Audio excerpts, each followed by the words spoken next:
नमस्कार, मी पंकज इंगोले. मी मराठीच्या विशेष कार्यक्रमात आपलं स्वागत.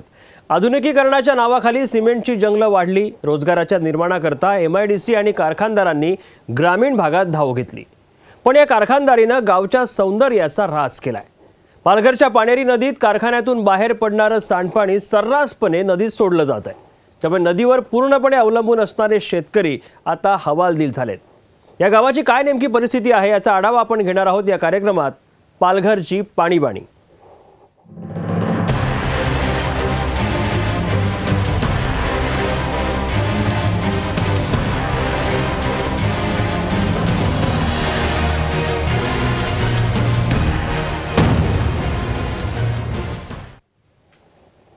पालघर जिल्ह्यातली पाणेरी नदी प्रदूषणाच्या विळख्यात सापडली आहे. औद्योगिक कारखाने, केमिकल कंपन्यांमधून केमिकलयुक्त पाणी सर्रासपणे पाणेरी नदीत सोडलं जातं. या अवैधरित्या सोडण्यात येणाऱ्या दूषित पाण्यामुळे ही नदी प्रदूषित झाली आहे. या प्रदूषणाचा फटका नदी शेजारी राहणाऱ्या गावकऱ्यांनाही बसतोय. हे पाणी प्रदूषित झाल्यामुळे शेतीसाठी पाणी कसं वापरायचं असा प्रश्न आता शेतकऱ्यांना पडलाय.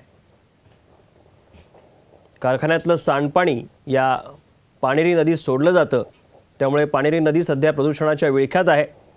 या नदीची नेमकी काय अवस्था आहे, काय परिस्थिती आहे याचा आढावा घेतला आमचा प्रतिनिधी संतोष पाटील यानं. पालघर बिडको मधील औद्योगिक कारखान्यांचं दूषित पाणी आणि नगर परिषदेतल्या नागरिकांच्या वस्तीतलं सोडलेलं दूषित पाणी हे आत्तापर्यंत गेल्या 15 वर्षापासून पाणेरी नदीद्वारे सोडलं जातं. आपण बघू शकतो की त्याचा परिणाम पाणेरी नदीवरती काय झालेला आहे. ही जी पाणेरी नदी आहे ती जवळजवळ 20 किलोमीटर लांबीची आहे. ह्या नदीच्या पाण्यावरती जवळजवळ बरीचशी गावं आहेत आणि जवळजवळ 300 ते 350 शेतकरी जे ह्या नदीच्या बाजूला आपली शेती करतात. मात्र हे पाणी जे आपण बघू शकतो की त्या पाण्यामध्ये हातसुद्धा आपल्याला घालता येणार नाही असं एकदम दूषित पाणी झालेलं आहे. अगदी दुर्गंधी ह्या पाण्याची पूर्णपणे पसरलेलं आहे आणि ह्याच पाण्याचा परिणाम आपण बघू शकतो की इथे ज्या वाड्या आहेत, ज्या शेतकऱ्यांनी केलेल्या वाड्या आहेत बाजूलाच, त्या वाड्यांवरती सुद्धा त्याचा दुष्परिणाम दिसतोय की येथून जे 300-400 शेतकरी जे आहेत ते वाड्या करतायत आणि त्याचा परिणाम ह्याच्यावरती झाल्यामुळे शेतकऱ्यांचं गेल्या 15 ते 20 वर्षापासून मोठं नुकसानीला त्यांना सामोरं जावं लागतंय. अनेक वेळा ह्या लोकांनी आंदोलने केलेत, त्याचप्रमाणे मोर्चे केलेले आहेत, उपोषणं केलेले आहेत. मात्र येथे प्रदूषण नियामक मंडळ आणि जे राज्यकर्ते आहेत, जे अधिकारी आहेत, त्यांनी काहीही लक्ष दिलेलं नाही. वेळोवेळी फक्त आश्वासनांची खैरात त्यांनी येथे केली. पण ह्याच्यावरती कुठेतरी निर्बंध आणावे, बंधन घालावं असं काहीही व्यवस्था केलेली नाही. त्याच्यामुळे ह्याचा त्रास नाहक येथील गावकरी आणि शेतकऱ्यांना होतोय. बरेचशी लोक आहेत ती ह्या दूषित पाण्यामुळे आजारी पडायला लागलेले आहेत. मात्र इथे वेळीच आता शासनाने लक्ष देऊन ह्याच्यावर कुठेतरी हे जे पाणी सोडलं जातं दूषित, ह्यांच्यावरती कारवाई होणं आवश्यक आहे. कॅमेरामन संदेश पवारसह संतोष पाटील, मी मराठी न्यूज, पालघर. नदीचं पाणी भूगर्भात शिरल्यामुळे बागायती शेती करणाऱ्या शेतकऱ्यांच्या विहिरी या केमिकलयुक्त झाल्यात. त्यामुळे शेतकऱ्यांनी लावलेल्या झाडांना फळं लागत नाहीयेत. भाजीपाला लागवडीवर देखील याचा मोठा परिणाम झालाय. जयेश राऊत या शेतकऱ्यानं अनेक वेळा शासनाकडे दाद मागितली, पण आश्वासनापलीकडे राऊत यांना काहीच मिळालं नाही. त्यांच्याशी देखील बातचीत केली आमचा प्रतिनिधी संतोष पाटीलनं. औद्योगिक कारखानदारांचा मनमानीपणा वाढत चाललेला आहे.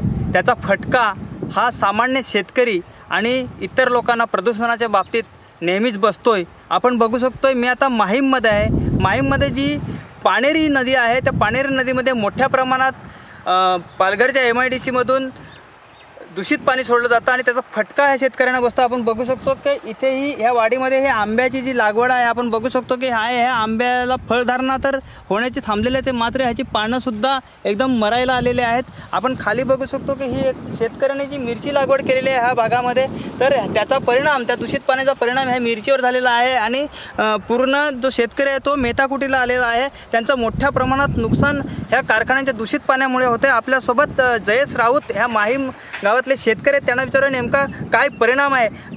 काय तुमच्या वाडीमध्ये हा जो दूषित पाण्याचा परिणाम झाला असं तुम्ही सांगतात, काय नेमका आहे? दूषित पाण्यामुळे आमचा साहेब भयंकर नुकसान झालेलं आहे. ॲक्च्युली आम्ही या वाडीमध्ये 1992ला चिकू घेतली होती, 140 झाडं. पाणेरीचं पाणी एवढं दूषित झालं तेव्हा की 90 सालाच्या अगोदरपासून हा पाणेरीचं पाणी आमच्याकडे दूषित येतं आणि आमची सर्व चिकूची बाग नष्ट झाली पाणीच्या पाण्यामुळे. तदनंतर आम्ही आता हा थोडासा आंबा घेतला आहे बांधावर.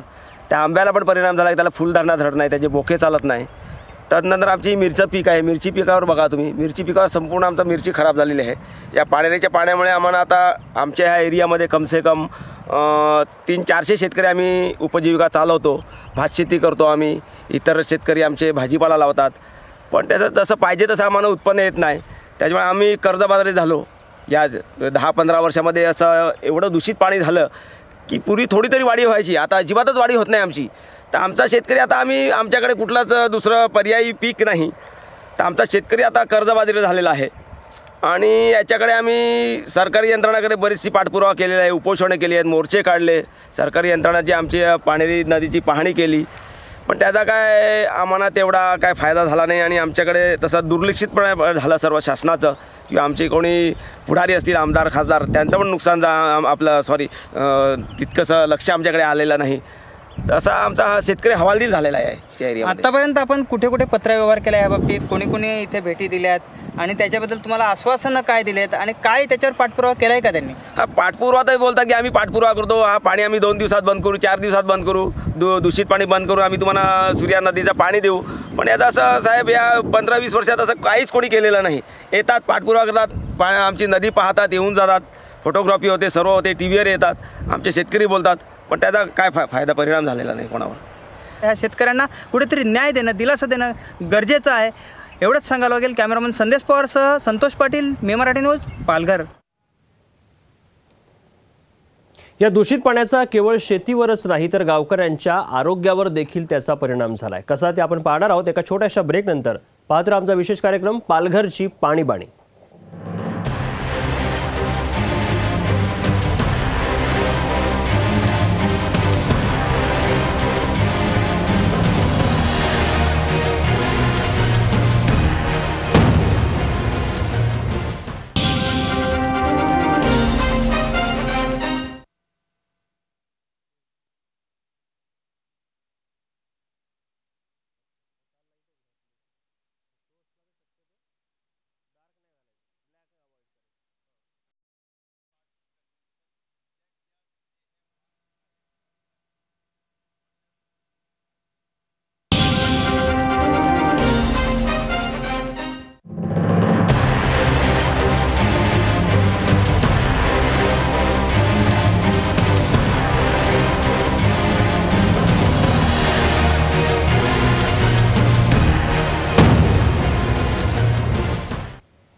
पालघरची पाणीबाणी या विशेष कार्यक्रमात आपलं पुन्हा एकदा स्वागत.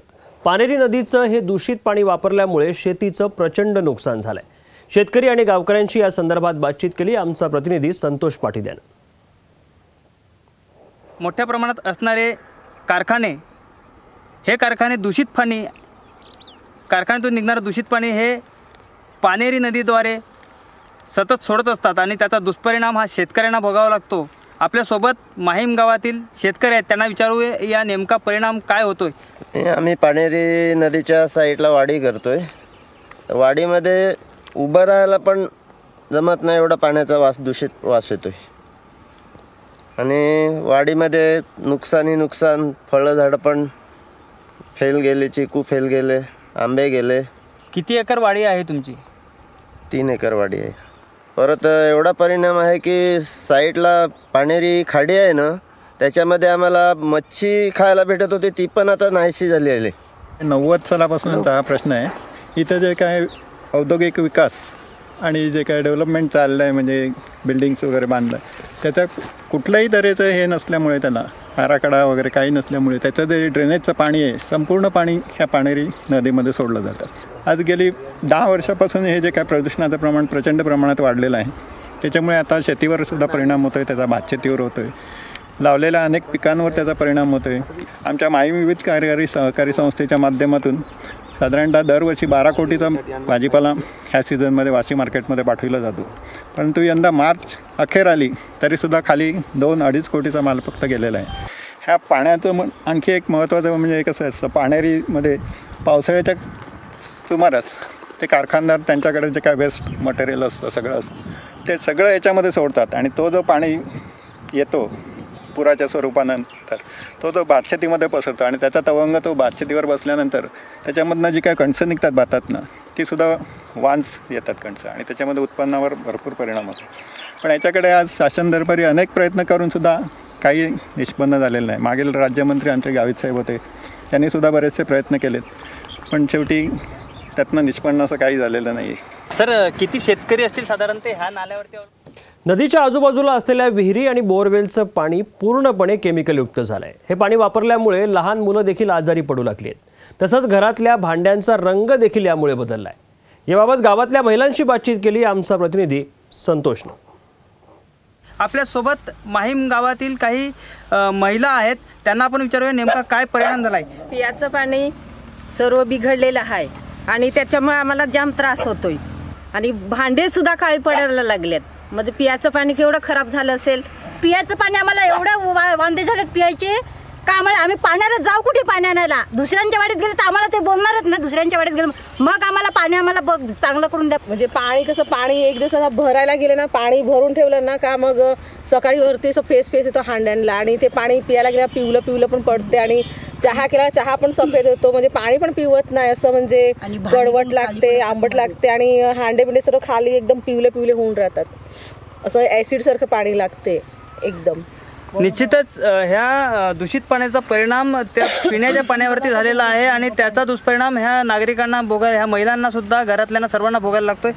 ताई, आपलं काय म्हणणं आहे या बाबतीत? मी पण इथे शेती करते आणि मी शेती करते, त्यांच्या घरी राहते, तिथे जेवायला असते मी. तेव्हा त्यांच्या घरचं ते पाणी मी पाहते तेव्हा त्याच्यावरती ऑइल पूर्ण आलेलं असतं आणि ते पाणी प्यावंसं देखील वाटत नाही. वास येतो, पूर्ण ऑइलचा वास येतोय. त्याच्यामुळे एवढा परिणाम होतो का अख्खा दिवस पाण्याविन पण राहावं लागतं काही वेळा. मग आता आमची ही परिस्थिती, ह्या लोकांची काय परिस्थिती असणार ना. आणि धंद्याची पण पूर्ण वाट लागलेलीच आहे. तुम्ही तर पाहतच आहेत ह्या लोकांची तहान आणि भांडी पूर्ण अक्षरशः काळी पडून गेली ह्या लोकांची. आपल्यासोबत येथील एक प्रगतशील शेतकरी आहेत जे पूर्वीपासून शेती करतायत, त्यांना सुद्धा ह्याच्या झळा भोगाव्या लागतायत. असे जगन्नाथ वर्तक आहेत, त्यांना विचारूया नेमका काय दुष्परिणाम आहे. वर्तक साहेब, आपण काय बोलाल?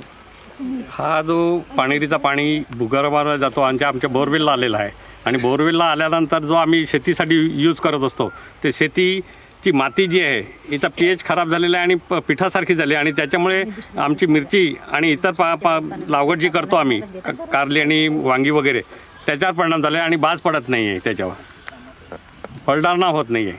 पालघरचं पाणी माहीमपर्यंत विहिरीला गेलेलं आहे आणि तो पिण्यालायक नाही आहे आणि त्याच्यामुळे मुलावर परिणाम होतो आणि त्यांची वाढ पण खुंटत आहे. सर्व परिणाम शरीरावर झालेला आहे. निश्चितच मोठा दुष्परिणाम शेतीवरती तर झालेला आहे, मात्र इथलं जे नागरी जीवन आहे, जे पिण्याचं पाणी आहे ते सुद्धा पूर्णपणे दूषित, जे बोरवेल्स आहेत किंवा विहिरी आहेत त्याच्यामध्ये पूर्णपणे पाणी दूषित झालेलं आहे. मात्र ह्याच्यात कुठेतरी तोडगा काढून आणि लवकरात लवकर हे कुठेतरी हे जे दूषित पाणी आहे ते बंद करावं, एवढीच ही नागरिकांची इथूनच्या मागणी आहे. कॅमेरामन संदेश पवारसह संतोष पाटील, मी मराठी न्यूज, पालघर.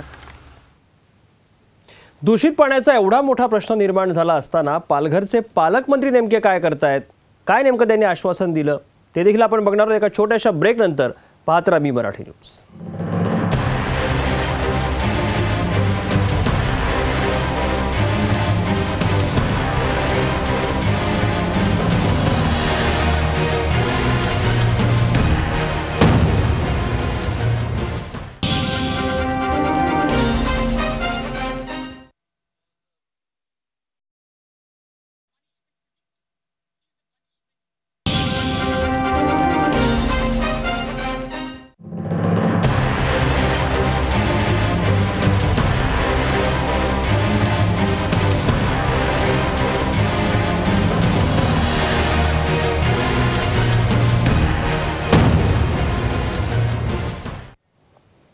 ब्रेकनंतर आपलं पुन्हा एकदा स्वागत. आपण पाहताय आमचा विशेष कार्यक्रम पालघरची पाणीबाणी.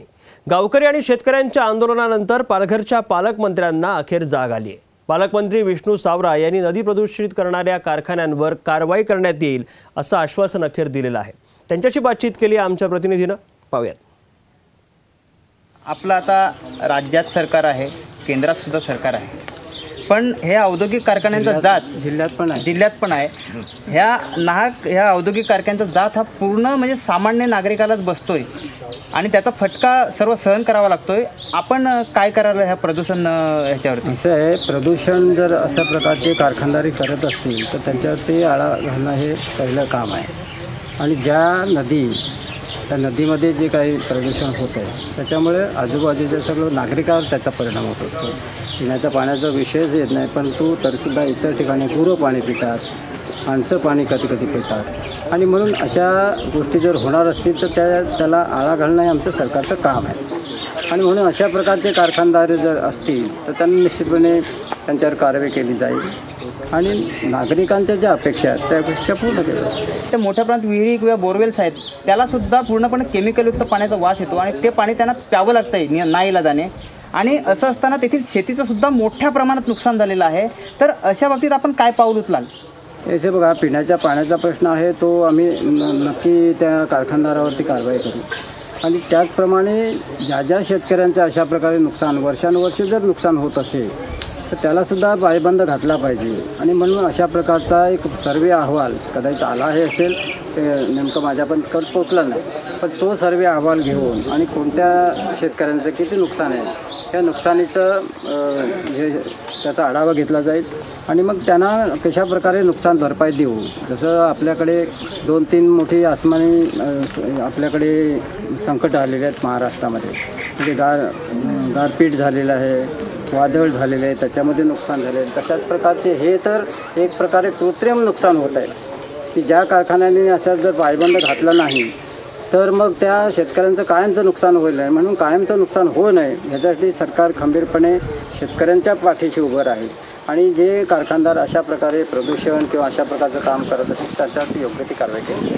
पालकमंत्री विष्णू सावरा साहेब यांनी मोठं एक आश्वासन आणि दिलासा देण्याचं आज सांगितलेलं आहे की ह्या शेतकऱ्यांना कुठेतरी न्याय मिळेल, तिथल्या नागरिकांना न्याय मिळेल आणि शासन ह्याची पूर्णपणे दखल घेऊन ह्या कारखानदारांवरती कारवाई करेल एवढं त्यांचं सांगणं आहे. कॅमेरामन गौरवसह संतोष पाटील, मी Marathi news, Palghar.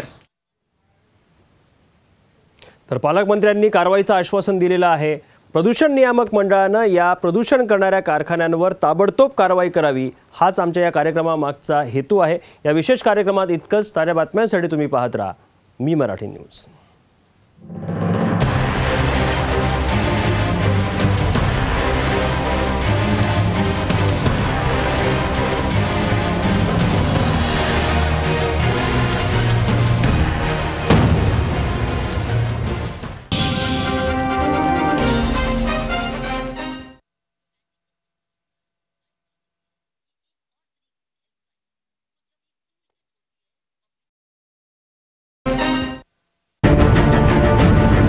Gel resort आम्ही नाव ठेवलं आहे.